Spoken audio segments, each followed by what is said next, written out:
ખુદાનો આભાર। ધોમધખતા તાપમાં મસ્જિદની સામે એક ફકીર બાબા એક ફાટેલો લાંબો જબ્બો પહેરી મગ્ન બની ખુદાની બંદગી કરી રહ્યા હતા।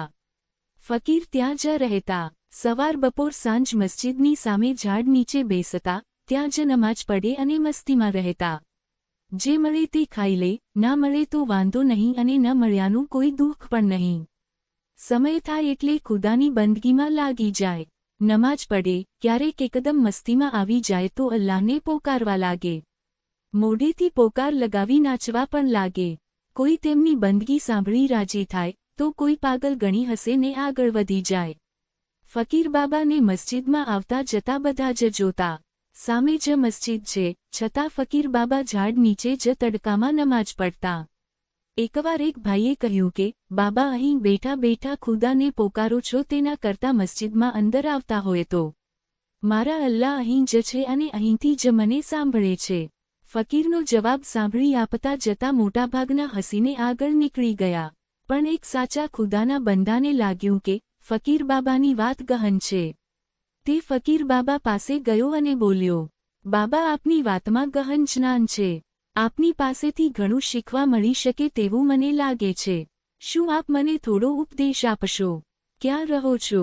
હું આપના ઘરે આવી આપની સેવા કરીશ, આપનું કામ કરીશ, તમે જે કહેશો તે કરીશ। ફકીર બાબા હસ્યા અને બોલ્યા, ભાઈ તું તારું કામ કર, મારું કામ હું જાતે જ કરીશ। હું અલ્લાહની દુનિયામાં રહું છું, આ આખી દુનિયા મારું ઘર છે, આસમાન છાપરું છે અને જમીન પાથરનું છે। ફકીર બાબાએ ફરી ગહન વાત કરી।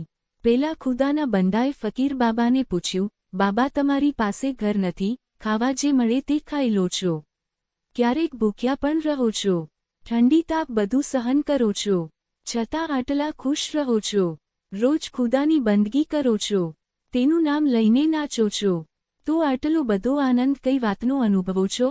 ફકીર બાબાએ કહ્યું, ભાઈ કોઈ પણ પરિસ્થિતિમાં ખુદા રાખે અને દરેક પરિસ્થિતિમાં ખુદાનો દિલથી આભાર માનું છું। હું ખુશ રહું છું। ખુશ રહેવા માટેની અને સાચી મનની શાંતિ અનુભવવાનો એક જ માર્ગ છે ખુદાનો। તેણે જે આપ્યું છે, જે નથી આપ્યું, જેટલું અને જેવું આપ્યું છે તે માટે આભાર માનો। રોજ ધન્યવાદ કહો ને ખુશ રહો। આ માટે દરેક વ્યક્તિ કે વસ્તુ પ્રત્યે સ્વીકારભાવ કેળવો। આ વિડીયોને લાઇક અને શેર કરશો, કોમેન્ટ કરશો અને ચેનલને સબસ્ક્રાઇબ અવશ્ય કરશો।